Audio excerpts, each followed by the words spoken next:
Hey everyone, it's Mr. Rose and Mrs. Bronner here to walk you through the last A to Z post of the year. Whether you're excited, whether you're sad, we're yeah, or both. We're at that point in the year. So I'm going to start screen sharing. Miss Bronner, if you want to say anything about the assignment as we kind of get going, you're welcome to. Otherwise, we'll just get into it. All right. So this post is Z, which is the end zone. So if you think about football or sports, this is the completion. This is what you strive for, and that's where we are at now in this post. So essentially, it is just a reflection of everything we've done with A to Z up to this point. So what's went well, what was a struggle, what did you wish we did, those types of things. So we're going to show you some examples so we can get started. I'm going to pull up Miss Bronner's first, and she's going to talk a little bit about a couple of her responses. Yeah, so I talked a little bit both in my post as being the teacher and as a learner in this, because we're kind of wearing both hats because we're doing the project, but we're also teaching the project. So I'm going to talk about number 4. So what I learned this year doing the blogging project. So first of all, I remind of how much I love writing because I don't get a chance to do that very often. But also as a teacher trying to do this remotely, I feel like I learned how to make my directions more clear and concise, short for you guys, but also making sure it catches all of those details. I feel like I really learned how to do that better, which will make me a better teacher.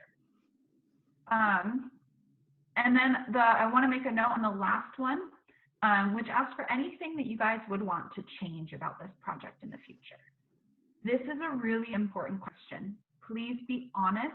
You're not going to hurt our feelings, I promise you. I want to hear what you change about this project because that helps us make this a better project for you so that you get more out of it. It's about you, not about us.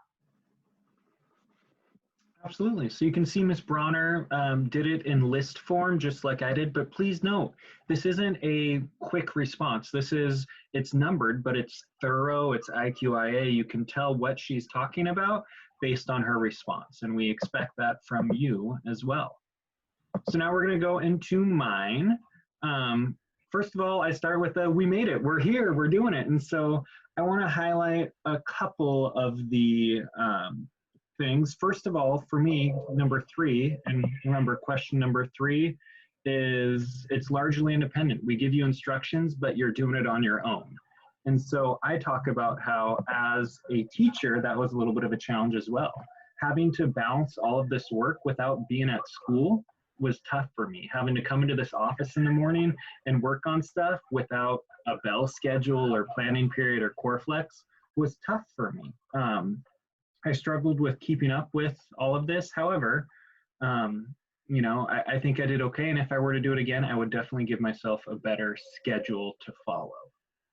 One of the ones that I'm really excited to see your responses to is number 6, where you talk about a post that you want to see. Because frankly, you come up with really fun, creative posts. So I said, you know, I really like movies. Maybe we could do a post about M, which is magnificent movies or something like that. This doesn't need to be a complex answer. Just tell us something that would be fun to write about, something that you would enjoy writing about, and we would really enjoy incorporating that into our blog next year. So as you can see, you know, I just kind of went through and answered in a couple sentences each of the questions that are displayed on Google Classroom. And that's our expectation for you too. Just look back and forth at the questions and write a response. Anything else about the assignment, Ms. Bronner? I think we're really looking for honesty here, both for you to be honest with yourself, because it is hard sometimes to reflect, but also that's where you learn a lot. But also reflecting for us. So we as your teachers can do a better job in the future, making this assignment really work for students. Yeah. So that's kind of what we got. That's the Z post, that's the end zone. That frankly is the last assignment you're really gonna do in 8th grade language arts this year. That's wild for everyone. It's important to note this is due, all posts are due June 16th, which is next Tuesday. And if you submit it after that date, we'd love to read them. However, they're not going to make it in the grade book because that is the last day we will be accepting assignments. We'll send out an email explaining all of this, but we just really wanted to both be on this final video to say farewell. We love you. We've appreciated having you in class, and we're sorry that this is how the year ended because we would much rather be sitting in a classroom with you, but we're trying to make the best situation of it we can. And also, I think both of us are glad that we had this blogging project to close out the year, because it's not the same as being together, but it's a little bit more informal, so we get to still connect and kind of chat with you guys. Absolutely. So fortunate that we started and got a couple posts under our belt before we went to remote learning. But it's been fun to be able to hear your experiences throughout this time. Whereas I know a lot of other teachers have mentioned they just want to know what you all are up to, and we've been fortunate enough to get a glimpse into your experiences through the blog. So that's all I got. It's been a pleasure. I miss you. I hope you are doing well. I hope you can email both of us. You can swing by our office hours, and we'll be there for you.